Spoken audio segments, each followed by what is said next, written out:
Welcome back to another episode of Real Talk with the Pros. I'm Tammy Halford, Associate Broker here at Picket Fences Realty. And I'm Chris McLaughlin, and I'm thrilled to be here with Tammy, and we're going to go into the heart of the home ownership and what makes the environment run so smoothly. And today we're turning up the heat, literally, with a guest who knows all about keeping homes comfortable all year round.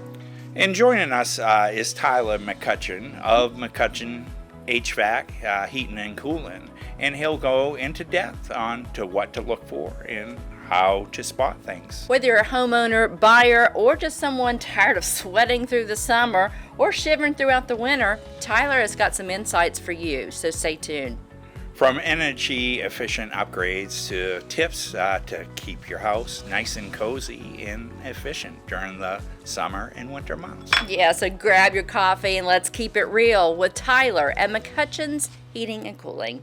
So Tyler, tell us a little bit about your company, McCutchan's Heating and Cooling. How did you all get started? Yeah, so it's a pretty cool story. My dad worked in the coal mines for 18 years, and he actually had an injury. He had his foot crushed. He was off work for several weeks, and he realized he wasn't getting to spend the time with his family as he wanted.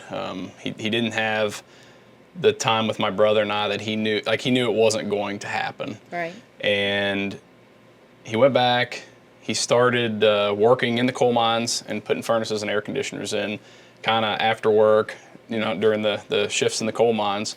And he knew my mom had a stable job. Mm-hmm. She was a school teacher in Marion County and stable. She ultimately worked there for 37 years. Oh, wow. So since she had a stable job, my dad was able to kind of take that leap.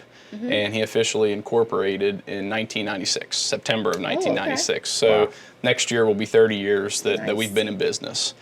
He started really, it's kind of neat, out of the back of our two-stall garage at our home. So it was like pull the minivan out and start the day. Right. And of course he quickly outgrew that, and he built a facility across from Gabe's in Meadowdale. That was kind of his first building. It was about 2,000 square feet. Mm-hmm. And he thought he would never need any more space. Like that 2,000 square feet would last him forever. Wow. And he continued growing. He was able to spend as much time with us, sponsoring every sports team. McCutchan's Heating and Cooling had a team since the time my brother and I were very little. So he continued to grow. Leading up to 2013, 2014, he outgrew the space. I think he added on 3 times out in Meadowdale in different areas of the building, and he found a spot in Kingmont. Mm-hmm. So in 2015, we moved to our new 6,800 square foot facility, which was just a vast increase for us in space and efficiency. We were able to streamline everything and lay it out to where it helped us most efficiently get the jobs out the door. And I graduated from engineering at WVU also in 2015 and started full-time with my dad. I worked in high school a little bit here and there. I worked a lot in college. Mm-hmm. My dad even told me, like, it's important to get your degree. As long as you work for me in the summer, I'll take care of all your expenses while you're in school. So Nice. I thought that was an awesome trade-off and a good Yes. investment. And so went through school, finished everything up. And I graduated. I'm working full-time with my dad in the HVAC business. We're continuing to grow things. He shifted some of the responsibility to me, but not all of it. Mm-hmm. Unfortunately, in August of 2016, my dad was diagnosed with terminal brain cancer. Oh. So it was a Saturday. I mean, you remember it like it was yesterday. We went to the hospital. They found it. We got some information, and then Monday in August of 26, that Monday was all my responsibility, and operations were passed completely onto me. Wow. So that was just kind of a game changer in your life. I was just out of school. Right. Been with him for just about a year. Newly married. We had a newborn on the way. We were expecting that kind of the following year, and he got sick in 2016. He was no longer able to come back to the business, and then he passed away in August of 2017. So I got kind of an extra year out of him. Right. We're not out of him, but with him. Mm-hmm. Sure. And he was able to ride along with me to certain things and kind of explain further operations in the business. Right. And yeah, it was a tough time, especially on all of us, especially on my wife. I mean, small business owners, spouses, you don't really appreciate how much they have to do. So I'm really thankful for my wife, Stephanie, just that there's vacations, long weekends, Right. events that sometimes I have to be on my phone, taking off just because the responsibilities come due, and we have to take care of those as fast as we can. So 2017 came after he passed away. My brother finished engineering at Fairmont State, and he came to work with me in the business. And from then we just kind of continued growing. We have a great appreciation for all the guys that, and of course our father in the past, that kind of helped build McCutchan Heating and Cooling to what it is. And now we have a great team of guys. I mean, the best, most trustworthy. We're very fortunate with the people we work with every day, and the people that we work for every day. We've got a lot of really good clients in North Central West Virginia that we have worked for 20, 25, 30 years now, and it's really rewarding to continue to work for them almost 10 years later after my dad was sick. From humble beginnings Yes. to amazing. Yeah. But I'm sure he's up there glad that you took the torch and stuff like that, because a lot of times families, sons, daughters, they don't want to be in the family business, but you just kept the torch burning and running with it, and that's awesome. Yeah, I was fortunate in college. I did an engineering co-op with the Hershey Company. Oh, okay. It's a 1.5 million square foot facility in West Hershey where they produce more chocolate than you could ever imagine. And it was, I was offered to come back every summer and offered an unreal job to continue to come back while I was in school and then work full time for them when I was finished. And I decided to stay and work with my dad in the HVAC, and I really liked it. I liked the technical aspect, the hands-on, and really the guys that we work with. There's still guys there that were there long before me that I was able to put trust in them to show me the correct ways and some things that I didn't know, and they're still teaching me today. I mean, they have the really good knowledge. They're very trustworthy, and I've been glad to work with them all these years now. That's very admirable that you found that family. I mean, money's not everything, It's great that you're having to carry on the family business, and I admire you for that. Thanks. All right. The acronym HVAC gets thrown around a lot now. Could you just break down the meaning of what HVAC stands for? Yeah, sure, Chris. So HVAC, that's all everybody hears. You see it on Facebook advertised 1,000 times. So heating is the H, ventilation is the V, and then air conditioning is the AC. Sometimes they mix in the /R, which is your refrigeration work. Right. So heating, in our area, we have the most common is gas-fired propane or natural gas and propane appliances and furnaces. Heat pumps, which transfer heat. And we have some boilers that have some forced air and hydronic capabilities. And then ventilation is just the addition or removal of fresh air into a house. Are we adding fresh air, removing fresh air? We mix in a little bit of indoor air quality to keep the indoor air the best that we can. And of course, air conditioning is really just the removal of moisture to cool a house. Right. Yep. So also the heat pump, air conditioning, and central air, it kind of gets lumped in the same as well. So what are the differences in each of those? Yeah. So central air and air conditioning are the same thing. Okay. Those can be used interchangeably. Heat pumps also cool. They have a reversing valve, and the refrigerant lines can both heat and cool a home. I don't know that they're interchangeable with air conditioning just because they have that different operation. But yeah, just hear that, well, we have central air or we have a heat pump, and they don't say you have central air. So just want to break down that there are some differences in each. Yeah, and I especially like during a listing or something, I think it's critical that you list that it's a heat pump versus a forced air or just an air conditioner. Most air conditioners are paired up with furnaces, sometimes even oil furnaces, whereas heat pumps usually are paired with an air handler that just really has no heating capabilities. There is sometimes they put like electric resistance heat, which is similar to a baseboard heater. You have electric just these resistance heaters. It's blowing air across it to heat the home, usually as a backup or an auxiliary heat to the heat pump. Because as the temperature drops outside, the heat pumps become much less efficient. So as they drop in temperature, you need something as an auxiliary or a backup, and that's where that heat strips come in. Oh, okay. Now, as a new buyer to buying a home, what is the typical lifespan of a furnace and then the air conditioning and the heat pump? Yeah, so a furnace has probably the longest span. We see anywhere from 15 to 30 years out of most furnaces. And so we mainly sell and service Trane equipment. This is the brand name Trane. And we see systems lasting well beyond 20 years as our average. It's kind of a nationwide across all brands, somewhere between 15 and 30. Air conditioners, kind of right the same thing, right? That 15-year mark is a pretty good average. I mean, we're very fortunate with our partnership with Trane. We get a lot of equipment out there outlasting that 15-year mark. And we have to remember it's an average, so we get some less, some more. It just depends on a lot of different conditions. Heat pumps are where you get on the lower side of that average, somewhere between 12 and 15 years. And the reason for that lower end of the spectrum is they run all the time. That outdoor unit is running all seasons, maybe not every single day, but most days, especially in our climate, we get the cold mornings or hot in the afternoon or vice versa, and those heat pumps run all the time, so they work really hard, and you have trouble getting the life out of them. And I've always felt that they're more for climates south of ours. So anywhere south of West Virginia, even the southern part of the state, in warmer climates, the heat pumps seem to work much better.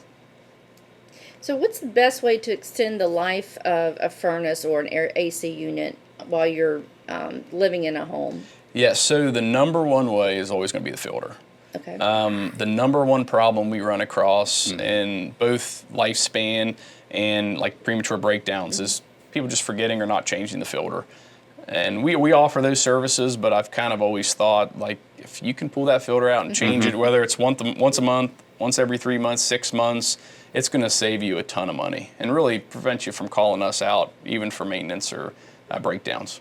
I've been in some homes where the furnace is in some precarious areas of the home. We know where they're stuck in a crawl space or, up in an attic. That's right. So it's good that you all are able just to come out and do something that simple. Yeah, and sometimes availability and just location of the furnace or air handlers make it really hard, especially for somebody that may not be able to get in a crawl space or an attic, the elderly, that we come in and we always try to say, hey, find a neighbor, find a grandson, grandchild that can come in and change that filter for you. But yeah, that's usually the biggest drawback is if they're in a bad location. And definitely date it too. Yes. What day, that way. Good point. I always put it in your phone. Yeah. Everybody's got a phone. You're using your calendar for everything. You can set annual reminders or monthly reminders for the first day of every month. Change that air filter, and it's going to save you way more than that filter cost. So you said monthly? Some are monthly. It just depends on the filter type. Okay. So it can be anywhere from 1 month to 6 months is usually what we see. But there's so many variables that go into changing a filter. Do you have pets? Do you live somewhere where there's a lot of traffic, a lot of dust? So it's more frequent then. Yes, and we see people that just have that miraculous house that is perfectly clean at all times. Yeah, they can go a little longer for a filter change. Okay. Very good. How often, though, should you have your system serviced, even if it's not causing any problems? But is there yearly, that you should maybe call by, especially at the end of the 14, 13 years? Yeah, so I think my opinion is a little different than maybe what you hear online. You see there you need to have your furnace checked every so many months, and these companies really advertise you need us to come out every other month or 3 times a year to check your system. To me, if we put a brand new system in for you, I don't recommend a service till maybe between years 3 and 5. If you can, now there's a lot of ifs involved with that. Okay. If you can change your filter, if you can swab your drain, make sure your air conditioner is clear of debris or dust, and your flue pipes are clear during the winter months. If you're able to do those simple things, it really kind of prevents you from having to call us. So once you get past the 2 to 5 year mark, I recommend every other year, having us come out as we get closer to 10 or 12 years old. Then have us come out every year to check your refrigerant charge. We check a lot of amp draws on all your motors. There's a lot of moving parts in any type of system.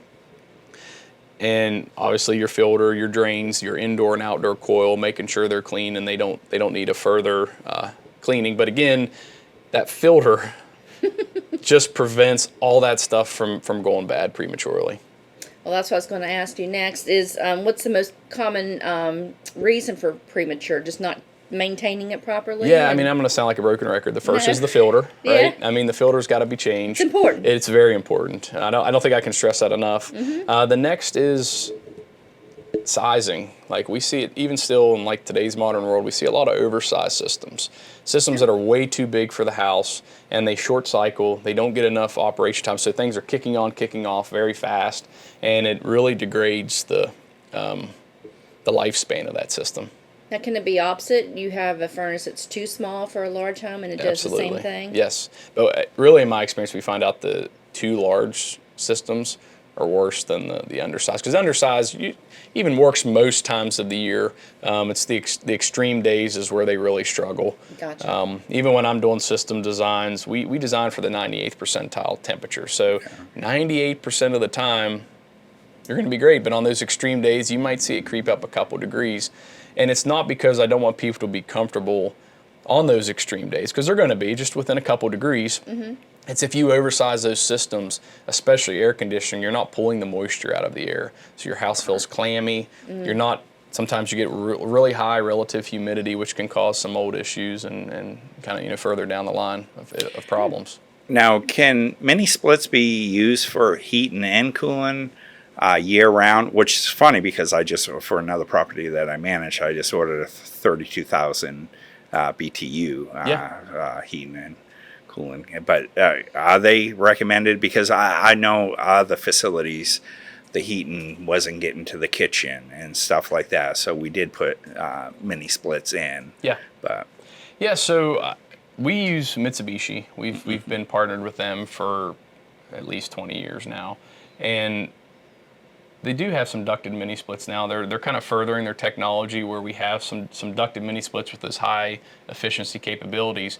But the typical mini split you see hanging on the wall, I really like that as kind of space application. So even a room like this, it's wide open, a mini split would do phenomenal. Mm-hmm. But if there's a bathroom or a closet or another room off to the side, you're going to have a hard time getting the air in there. Right. So central systems and mini splits, there's a fine line between them. I always say central systems have a lower equipment cost, but a more expensive labor cost, just with all the duct work and running. Whereas like Mitsubishi's or any types of mini splits, they have a much higher equipment cost, which is kind of unknown to people. They think they're really cheap and you can just buy them anywhere and throw them in. But the good ones that last and have some longevity with them, they they have good cost with them. Right. And you can pair them up. Like now they have capabilities. You can do 2 indoor heads to 1 outdoor unit. So we're just running line sets, piping 2 units into 1 outside, which helps with efficiency. And Mitsubishi also has what's called a hyperheat, which will heat to negative 15 degrees. So a lot of problems people have with these types of systems, the mini splits, even ones you buy at some of the like Lowe's or Home Depot or Menards, is they work great for cooling really all year round. But as the temperature drops outside, it's kind of that heat pump. They start to produce no heat. Where Mitsubishi has the technologies where it will produce its capacity in negative temperatures, which is really nice. And I noticed, if it got 30 degrees or below, then it wasn't really producing. No, just a little bit. They struggle. Mm-hmm. But the technology is moving forward, and we're able to put some systems in that will last all year in any climate. So you also do air scrubbing or air scrubbers. How does that work, and is it something that most people should have, or when would you decide you need an air scrubber? Yeah, so people's houses, like your indoor air quality, is really your indoor air is some of the worst that you breathe, and a lot of people don't realize that. I mean, there's some tests you can do, but the air scrubber itself has a carbon filter, which helps pull odors, VOCs, which it's an acronym for volatile organic compounds, and it's kind of simple. It's everything that off gases. So any staining, any paint, any rubber, any kids' toys you bring out, everything that's plastic has some type of off gas. And in sealed houses, it can build up pretty quickly, and you get higher levels of VOCs. Those air scrubbers and different UV lights and indoor air quality products will help scrub that air to allow less of the VOCs. We've done tests both before and after, independently, not with the companies that try to sell us to them, where we have high counts of mold spores. Yeah. And those UV lights brought that down significantly. You know, they did all the mitigation, and they still, in the air, were discovering high counts of mold spores, and we were able to put an air scrubber system in and bring those counts way down. So that was really my next question: is what type of pollutants will these air scrubbers get out? Will it not just the mold spores, but how about the odors and stuff that go along with it, the damp smells? And Yeah, Pets. pets, allergies. Your central air filter only filters so much air and so much stuff through. So some of those smaller particles are still getting by, still getting into the airstream, and that's where those indoor air quality products really do a good job. It helps break down those smells, those odors, the allergies, pet dander. We even had a contractor of ours just didn't really believe in the stuff, but as he got older, his allergies got worse, and we put a system in for him, and he noticed an immediate difference in his allergies.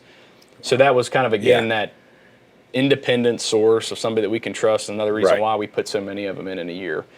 The odors is kind of a neat thing. So Christmas morning, I cook pounds of bacon for my family, my wife's family. They all come up Christmas morning for breakfast, and that bacon smells great the morning of, but it lasts. Lingers. Yeah, it lingers for days sometimes. onto clothes. Yeah, and since, you know, I had this air scrubber put in, and anywhere I've lived, that smell's gone. It no longer lasts.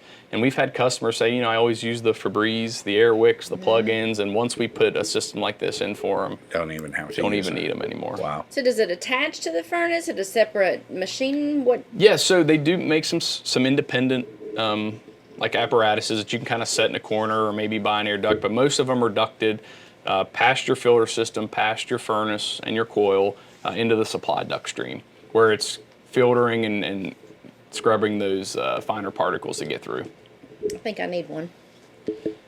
No, I mean, I use a lot of plug-ins, but yeah, I definitely, you know, as you get older, you do allergies. I never had allergies until. Well, I've got 2 dogs, so I mean, I have allergies as well, but yeah, we'll talk after. I think I need one. Personal experience, I mean, I have an 8 and a 5-year-old, and they bring everything you can imagine home from school, right? For sure. I mean, especially once they start school, preschool, into kindergarten. They're always sick. They're always sick, and you know, we've noticed where one of them will get it, but my wife or I or our other daughter won't get it. And it kind of rotates. Like, you know, I think a couple years ago, my oldest had the flu, but none of us got it, which is, you know, could just be coincidence, but it's happened enough times where I think it makes a difference. The air scrubber itself, it uses ozone, which the only negative side of that is there's a very small percentage of people, like decimal percentage is small, that are allergic to ozone. And they also make an ozone-free option. What that ozone does is it helps sanitize your surfaces in your house, and it helps mask the smells. So again, the bacon smell, those really high odors, it helps eliminate them from your house. Right. But they have 2 different options because of that. There is a small percentage of people that are allergic to the ozone. And it's really just the sensitivity to the smell.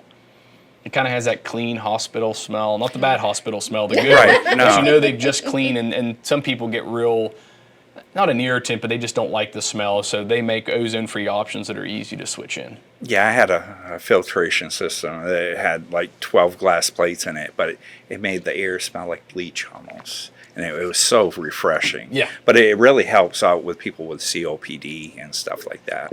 That's a big call for us, is people that have COPD or any type of breathing issues where their lungs can't reach capacity. You know, you've got to make sure that air is as clean as it can be.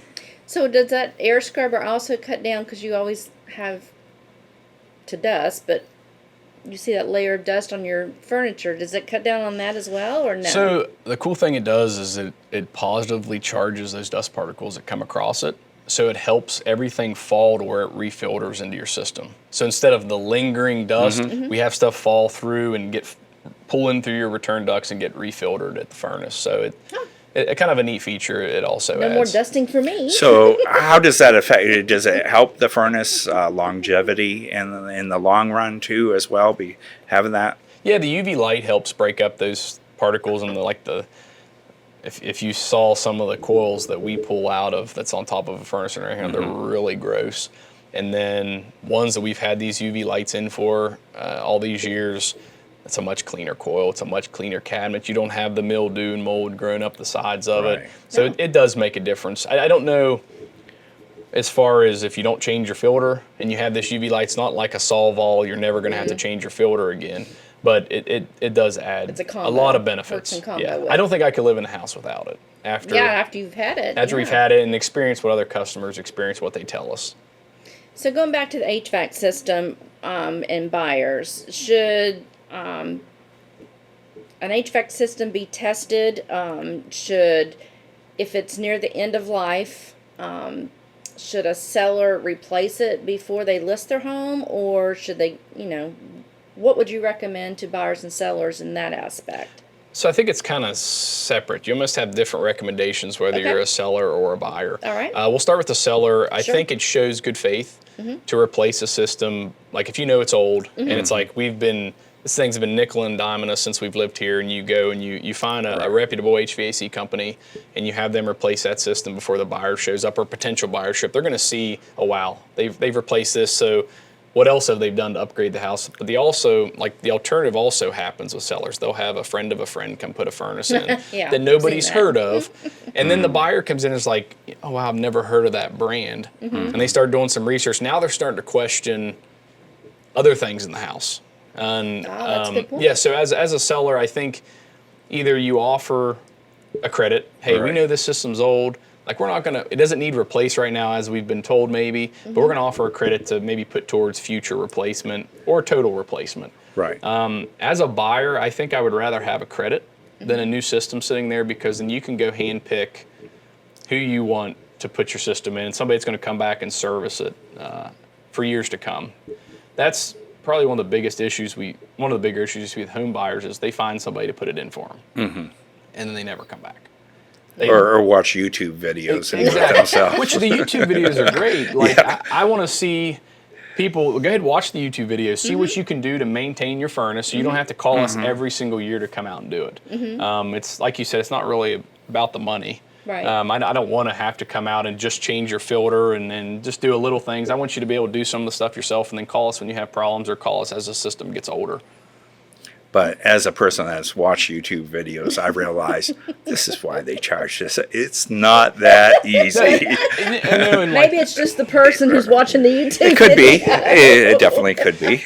And the guys we work with every day, they go out in the field, they make it look so easy. I mean, they've done it 1,000 times. They make it look easy. And sometimes we get complaints from homeowners. They're like, oh, wow, you were here for 20 minutes. And that was it. But I was like, yeah, but if it was anybody else, they'd be here for 2 hours. Right. It's the confidence and the technician's competence to get those parts replaced quickly and move on to the next one. Where can listeners reach out for a consult with you, or just, So we have a 24-hour service line that anybody can call, leave a message with a live person to where they're going to take it. They're going to take your information if we've installed it before. Something that's my dad did and we're really big on doing is we take care of those customers that we put systems in first. So if we have an estimate come in and a service call from one of our customers at the same time, we fix the furnace or air conditioner first before we go on that estimate. And it's worked really well for us. I mean, we don't advertise much. This is probably the most advertising I've ever done. And we don't have an advertising budget, but it's word of mouth, and that people know we're going to get there as fast as we possibly can to take care of them. But we have Google. We're on. You type in really HVAC in Fairmont, Morgantown, Bridgeport, Clarksburg. We're going to show up. Yeah. We have a Facebook page. I'm sure we're in the phone book. I forgot how to say it because it's not used very much anymore. But it's pretty easy. Yeah, it's pretty easy to find us now. So what are some of the things that a HVAC system needs once a buyer has purchased, they've closed on their home, and they've moved in? So what do I need to do now? Well, so let's see. The buyer, I guess I never even spoke on that in the one question. That's but all right. As a buyer, so we're looking at a house. We don't know if we're going to buy it yet or not, and they're going through, and they get to the furnace or the heating and cooling app, the system that heats and cools the house. I would look and see, is it rusted? Is there parts laying all over the place for it? Is it clean? Is there rust running out onto the floor for the furnace? And find the brand. Is it a brand that's well known that we can get easily? People, technicians can get parts for. Same as the outside unit. Like, look at it. If it's missing half the covers and kind of leaning over where it hasn't been well maintained, then I would definitely raise some questions. You want to know the age of it. Age really is the biggest factor for any mechanical device. And again, as a buyer, once you buy the house, you're moving in, or maybe it's the inspection process. Okay. Pay the service call to have somebody come out and give you a good rundown of the system before you actually purchase the home. I think it's worth the money to have. Really, it's either a technician that you've worked with before, or maybe it's a different brand and there's a really reputable company in the area that services that brand. Have them come out and give you a rundown to see, hey, this thing's got a couple years left, but you're going to have to replace it soon, or maybe, hey, this is a great furnace, give you some peace of mind. And it can look nice on the outside, but the coils can really be crazy. Yeah, and even a homeowner, like you said, even YouTube, you can just find some things, some points to look at when you're going in the home buying process, just to see, hey, I don't know about this, or maybe this looks like a great system. They've replaced it and kept it up, and we're happy to not have to worry about that for the next 5 or 10 years. So even if you feel it's risky to be buying an older, AC while it's in the home, is still worth it to maybe mention the credit on the selling of the house to the seller? Yeah, so you're saying like the seller to offer a credit right off the bat to the buyer, or is it worth the risk? To just understand what's going on, like you said, have a person come out, technician, to take a look, so you already know what you're getting into. Because, and of course, should be selling a home warranty anyways, right, and stuff. So, but you're talking about the air conditioning side now instead of just the heat. The AC side. Yeah. So as a seller, I think if you're up front and say, hey, we'd like to offer a credit, I think that's a great leap of faith for any buyer that comes through. You're making a point well known, so I think there's some honesty involved there.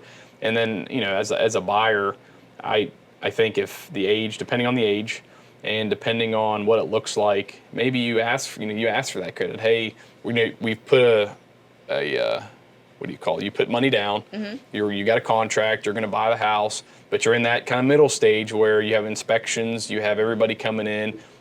Why not spend the little money to have an HVAC guy or good technician or somebody come in, give you a rundown? It's like, oh wow, this thing's end of life. I'd like a credit or something towards a new system. So, your thermostat. Where should it be sitting to get the best ultimate comfort in a home? I've heard different ranges, so what do you recommend? Yeah, so I guess, pre-last 10 years, it was kind of difficult sometimes to move a thermostat. You had to pull all new wires into different locations. Now it's just a matter of putting a new thermostat on the wall, and they have like sensors that you can place in the better rooms, or maybe the rooms that are most used. I think that's the most common. What room is the most used, or where do you want to be the most comfortable? Sometimes it's not the living room, it's your master bedroom or your area where you sleep. It's where you want to be most comfortable. And the largest rooms, the rooms that have the most load on them. And what I mean by load, so we do a lot of residential new construction. We're very fortunate to do some of the nicest homes in north central West Virginia.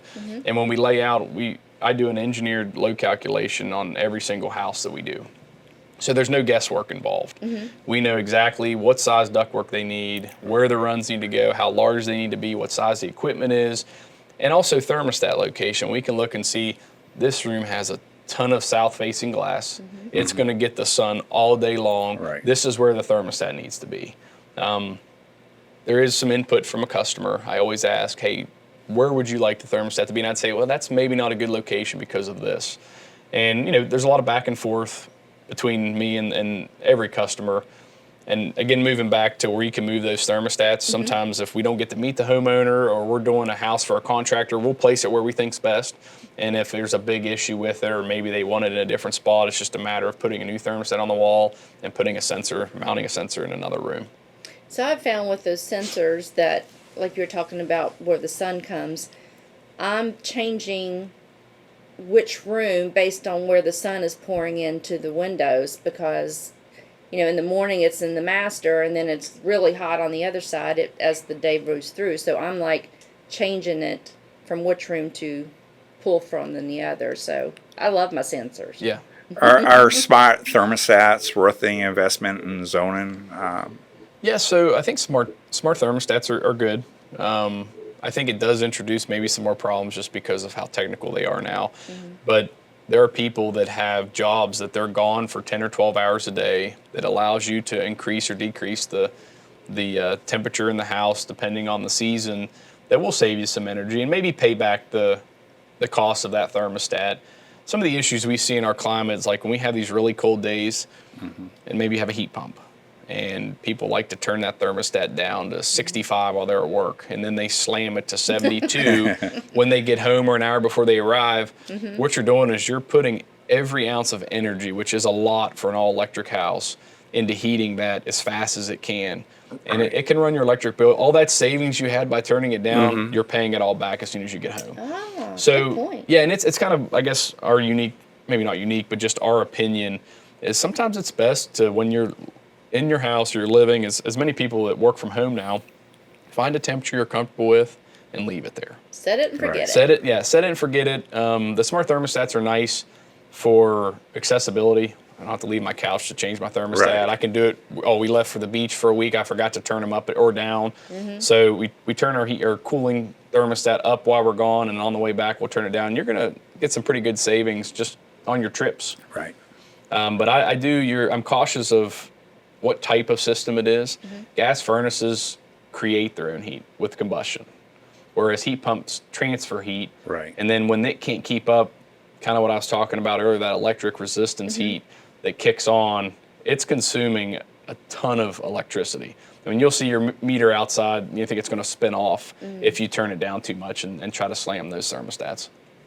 So what do you find that homeowners don't know that you wish they did know, to other than air filters? Yep. I just knew I'd answer my own question, but is there anything else other than changing that air filter? Yeah, so I think the best thing is to tell people is, like, I think you're more capable of servicing your equipment than you think. I mean, I think YouTube is a good thing. There's a million videos on how to service your own AC. I think you watch getting into the electrical components or anything that could be a danger. But Don't try this at home. right, your filters, your condensate drains is another huge issue. But sometimes that's because you didn't change your filter, and all that dust washes off the coil and grime, and it gets into your condensate drains. It keeps them clean. You can clean those out yourself. The outside unit, always debris, any type of growth that's growing around, keep that unit as clear as you can, because that outdoor fan is pulling air across those outdoor coils all the time.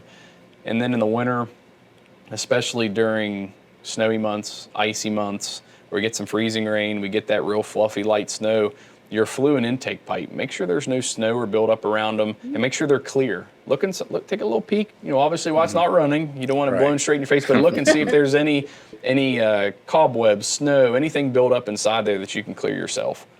But I think homeowners are more capable of doing it than calling companies. I mean, it's not a pitch for me to, to charge more or charge a service call. I think you're more capable than you think to do some of these maintenance items.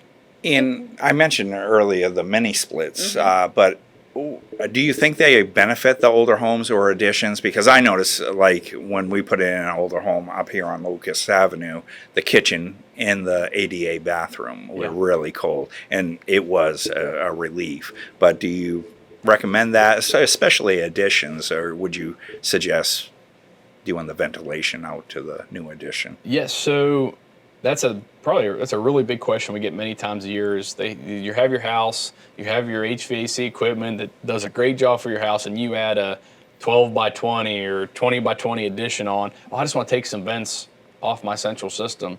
That's a pretty big room, depending on how much glass is in it. So these mini splits are what I always recommend. It's hard to tell a homeowner, like, because it costs 10 times more than just adding a few runs.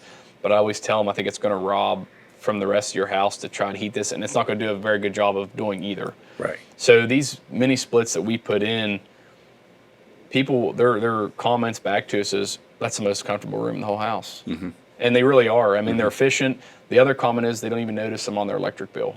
Due to that efficiency, both in summer and winter, especially with the Mitsubishi Hyper Heats that we install, they don't notice the difference. And it's kind of remarkable how how much less electric they consume versus a central system. But there are applications. Central systems are still good to install. They have their purpose, just as mini splits have their purpose. And I think some guys get confused on that because mini splits, as I said before, have a higher equipment cost, less labor cost. So you see mini splits being put in areas that I don't think are like they need a central system. They don't need a mini split. So we have to be real careful that we're installing the correct system based on the needs of the home or where it's located. So if a home has a regular central system and they turn the attic into bedrooms versus an attic, do you recommend mini splits at that point, or to add on ductwork and pull the central system? Size has a lot to do with it. Okay. Maybe they divide, and maybe there's already vents up there that we can readjust. Zoning is another option to where we're stopping air when it satisfies in one area and forcing it to another. So like a second floor needs a lot more cooling than it does heating. So what these zone dampers do is they help shut off air to maybe the downstairs after it's reached its temperature and forces as much air as we possibly can to the second floor. In a case like an attic that's really hot, sometimes it's drywall right on the roof with a little bit of insulation in between, mini splits are going to be the way to go. Okay. And I don't necessarily know that you have to do a hyperheat up there. I think you sometimes get by with just air conditioning only, especially if it's supplemented from a furnace down below because heat rises. Yeah, and it allows, so you can save some money, do an air conditioning only Mitsubishi or mini split, and really get really comfortable bedrooms upstairs. Good. And once again, with mini splits, you do need to clean the filter Yeah. and stuff, because I learned that the hard way, because they get clogged up the drain pipe. Yeah, and water so will just leak right from them. Yeah, and Yeah, and lesson That learned. YouTube you're watching. yeah, again, the filter for those Mitsubishis, people think like there's people that, we try to explain, we show, I forgot about that. Yeah. And then we have to go back and the filter is. And they're so easy to get to and Yes. clean and Yes. take out, wash off, and then put back in. They're very easy. Yeah, and back to the zoning, we do a lot of zone systems every year. Sometimes it might be a basement separate from a main floor for heating, make sure your basement's nice and warm all year long. But we also, I kind of call it zoning with equipment. So say you have a basement, a first floor and a second floor. Are you talking about finished basements or unfinished? Usually Or finished Okay. basements is where like the homeowner, especially on a new build, they're planning on finishing the basement at construction. So that's when I recommend zoning, gotcha. because that way you have a thermostat in the basement and a thermostat on the main floor to where it will heat that basement until it satisfies. Close the air off down there, and then kind of vice versa in the summer. You need no air conditioning in most basements. Right. They're already cool enough, and just with the cold air falling, they do really well. And then the zoning with equipment, say you have a basement, a main floor, and a second floor. Instead of running ductwork, or maybe it's not accessible all the way up to the second floor, putting these zone damper motors in and really hoping all that cold air forces up, which gravity works against us. Right. We'll put another system upstairs, maybe in an attic or a small closet, to where you have two systems kind of working together to heat and cool house. Because pushing cold air upstairs is not an easy task, and requires a lot of space. And if you don't do it with some type of zoning or dampers, it'll really struggle all year long. Yeah, I definitely need to talk to you after this. So what makes a high efficiency air cleaner, back to the air cleaner, from the standard ones? I mean, do you have like a good, better, best, or is it just like everything else, is just one standard efficiency, or? And it varies drastically. I mean, everyone's most common is like the little 1-inch paper filters that you slide in. It's like you're supposed to change them every month, but if you hold it up, you can see somebody on the other side. So that tells you how well it's filtering. We typically, with every new install that we do, when we're installing a furnace, or a complete system, we put a Merv 5-inch thick filter in that you change every 6 months. 5-inch? Wow. And you get that extra filtration. It's pleated to where you're moving more air across a larger surface area, so you're actually filtering more volume of air. And when you hold it up at any given time, you can't see somebody on the other side.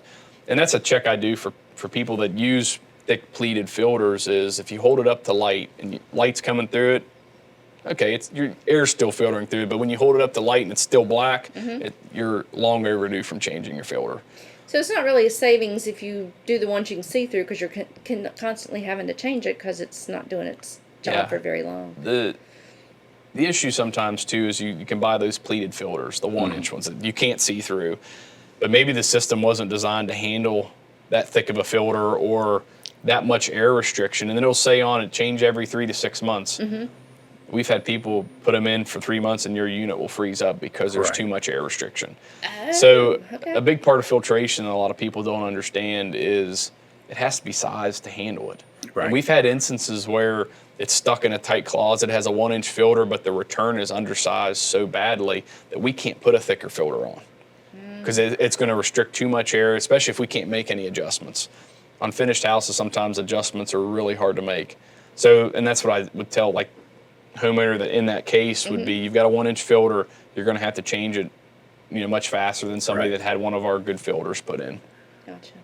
What are the health benefits adding a humidifier to is it really important to keep everything at a good humidity in the house?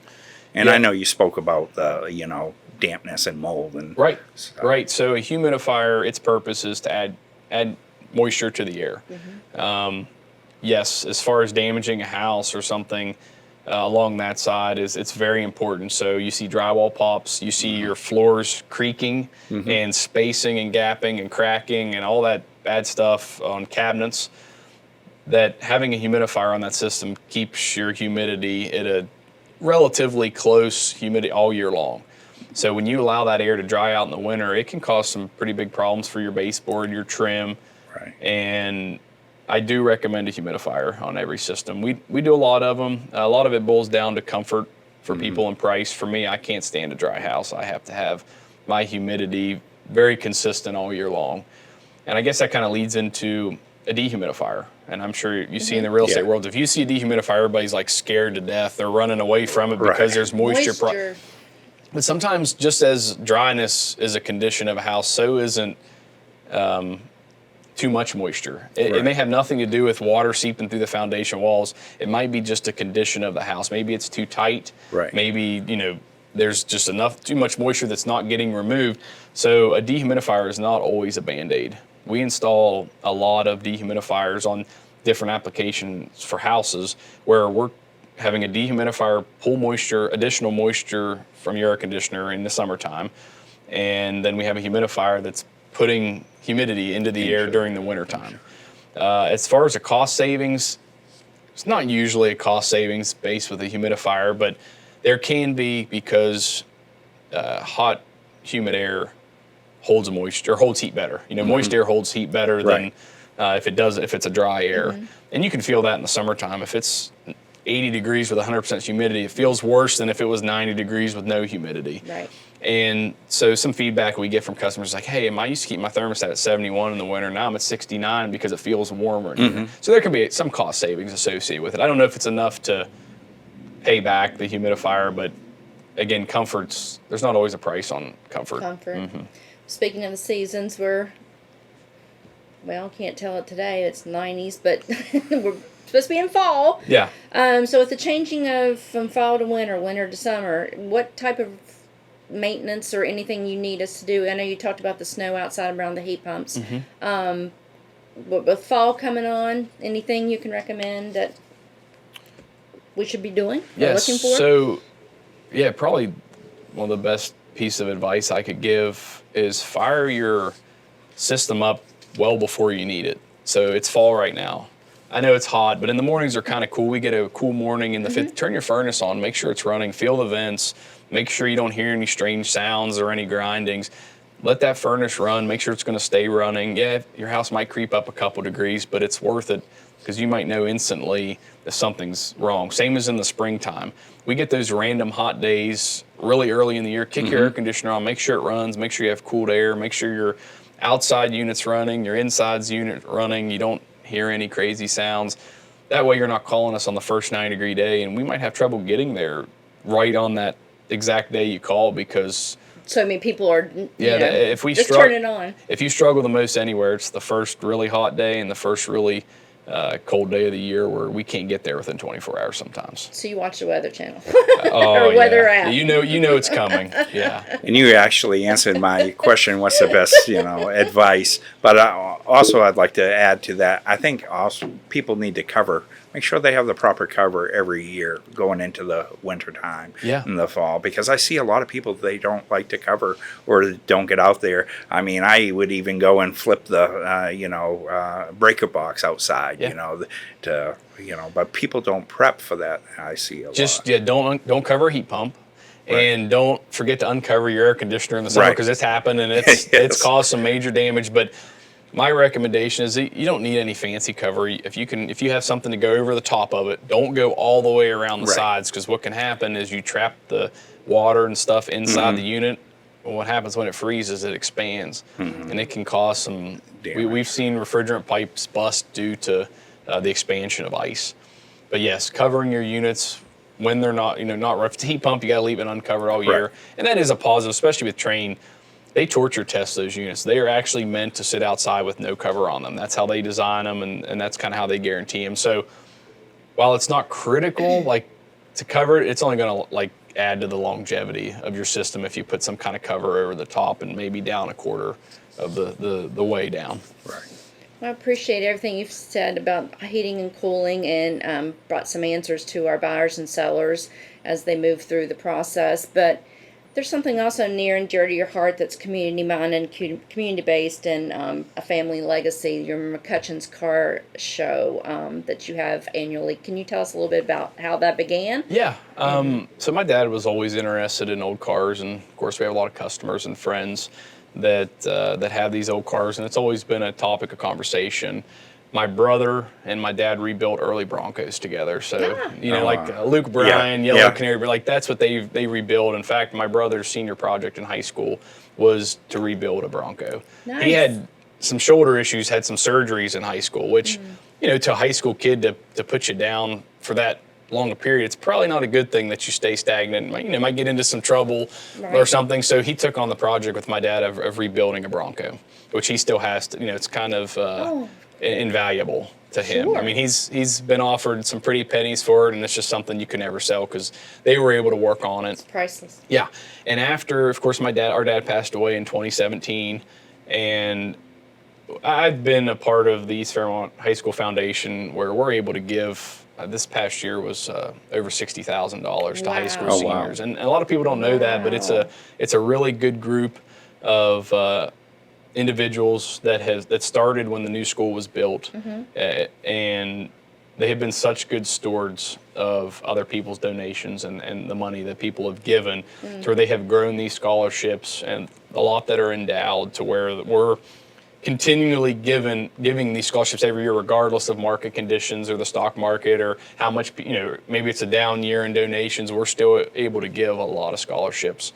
So COVID hit, everybody was home, there were no car shows. Right. And me and my brother were just kind of talking hey, why don't we have a car show and just raise money for the East Fairmont High School Foundation? Let's have it on East Side. And we started at the Pleasant Valley Municipal Building in Kingmont, right above our shop. So we could see the parking lots and where we were going to have it. Right.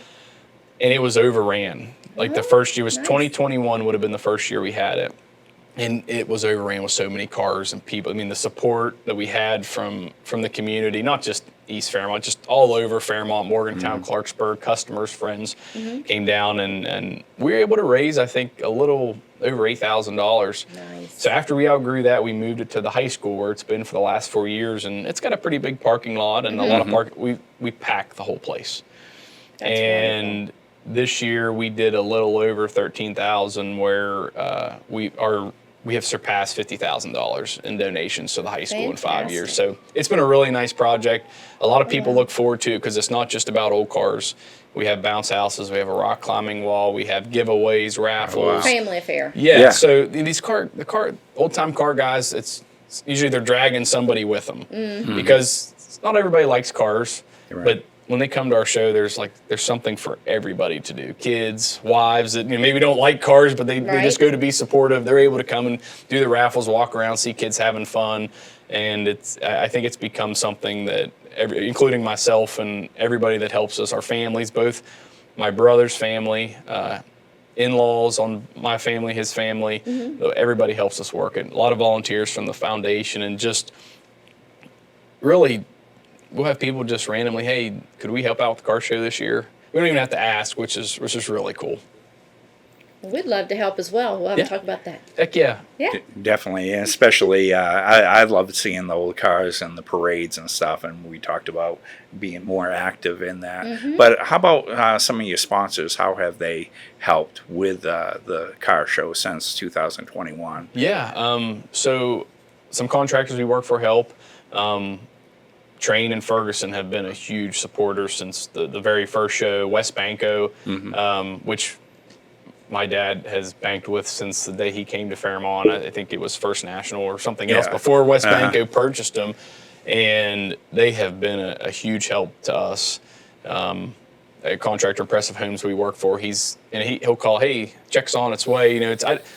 And it really, most donations are like that. It's not something, I don't like going and asking for money, especially from customers or contracts we work for, but people just reach out, they hear it's going on, and they make donations to the show, and it's the only reason it goes on. And we're able to donate the kind of money we are is because of our sponsors in the local community. Oh. The East Fairmont High School Foundation, tell us a little bit about it. You're a board member? Yeah, there's several board members now. I was brought on about the same time as the car show. And so our main goal is just to help kids with their higher education, not necessarily college. I mean, there's our McCutchan Family Scholarship is first for trade schools, and then for education because of my mom being a school teacher in Marion County for 37 years, and anything business minded, and that's how a lot of these scholarships are. They have qualifications that high school students apply for, usually in a month or two before graduation, and we have a scholarship committee that gets together and lays all those out. And now I don't want to say it's a burden. It's not a burden, but it's a heavy task to try to distribute over $60,000 to a graduating class. We also do mini grants for really any program at the high school that can come to us, fill out an application, and we'll do mini grants to help support their cause. I don't know how long it's been there, but they have beehives at East Fairmont that produce honey, and if they need help, if there's something that they're looking to purchase to help benefit that club, we're always willing to dive in and help them in any way we can. To apply for these, the grants but mostly for the scholarship, is there somewhere online that you go to do that, or do you contact you? So any East Fairmont high school student, it's heavily advertised in the school. I think they have an online system now, place they get their grades where it's distributed and they can go down and see which apply to them, and they're able to apply for them. And it's something we continue to grow. And one of our other big fundraisers, we have three major fundraisers. The first is we have a scholarship dinner that it's just very casual. We have it catered, and we usually bring a good alumni in to kind of give their success story or how East Fairmont benefited them. And it's grown significantly. This past year, I believe we raised over $30,000 in a single night just from the dinner. Nice. And then we have a fern sale every year, and then of course the car show. And I mean, that's able to really contribute to the seniors and the overall atmosphere of the high school. When's the fern sale? I want to get one. I think it's normally in the spring. Yeah, I think around Mother's Day. I think, or East. I don't know. I'll have to get you the dates. Okay, yeah. I'm just amazed. I mean, obviously, your company is already, with your dad well established, but what you're doing for the community too, and I also, carry on his legacy, but you're also giving back to the community with these scholarships, and I also. Was like, wow, wouldn't it be great for you to be reaching out to veterans and training them in HVAC? Because I know there's a lot of federal money out there for that. Yeah, there is, and Train even has a big partnership with the federal government to train veterans to learn the skill, learn the trade, and then work full time with us. But yeah, it's a neat opportunity, something that I don't have any experience with, but one of these days, I feel like I'll get in contact with the right person to be able to help contribute I to guarantee you will. Yeah. I'll be 2 years from now saying, "Oh my Lord, look at that!" talked about it. Yes. You're Yes. here first. But what are some of the biggest challenges with the foundation that faces and bringing the everything to life?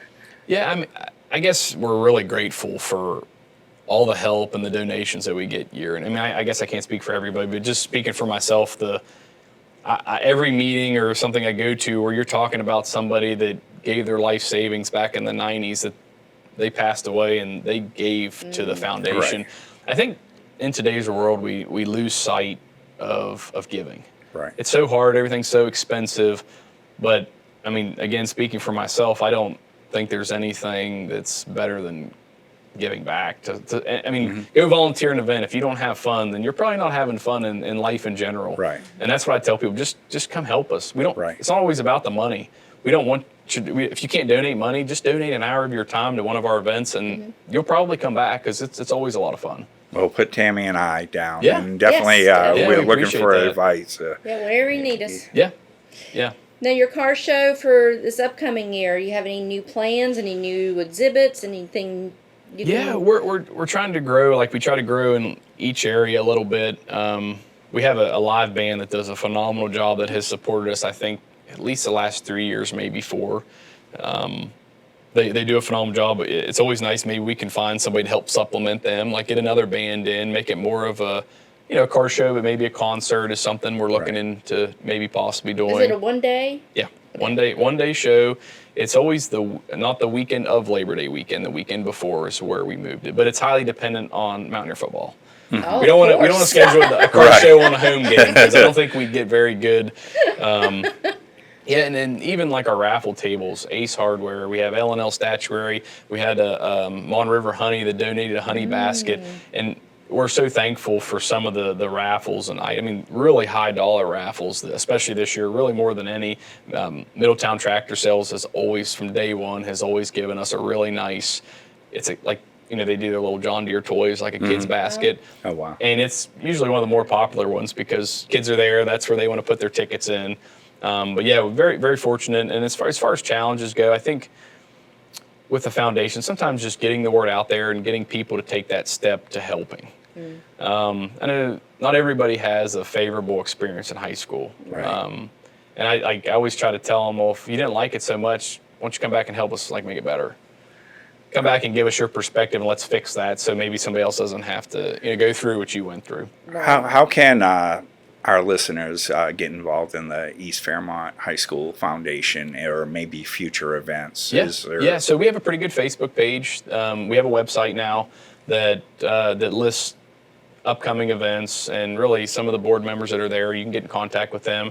If you call the high school, they'll direct you to us.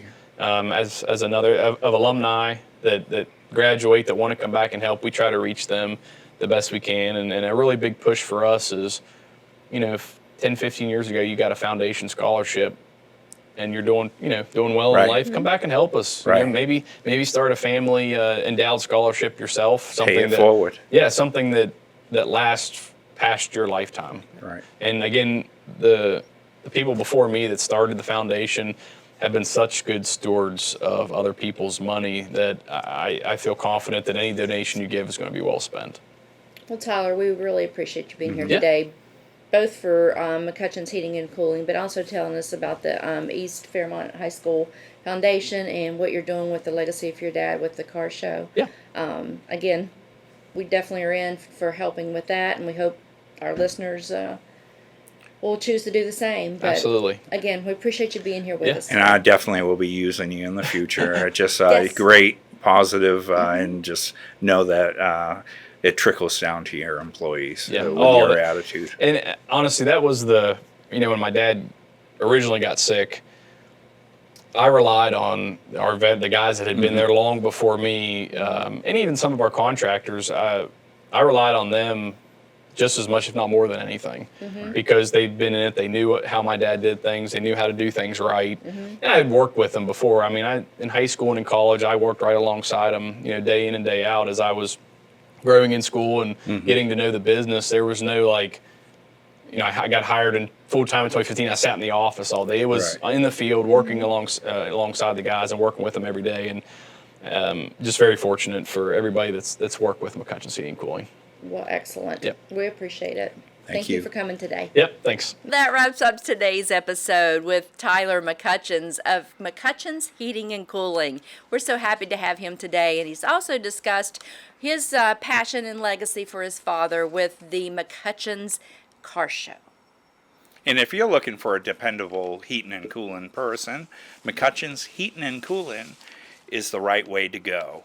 And they have a positive team that will fulfill all your needs. I'm Tammy Halford with Picket Fences Realty. And I'm Chris McLaughlin. Thank you for being part of the conversation. And if you liked it, please share it and subscribe and even leave a review. Until next time, stay cool, stay warm, and stay connected.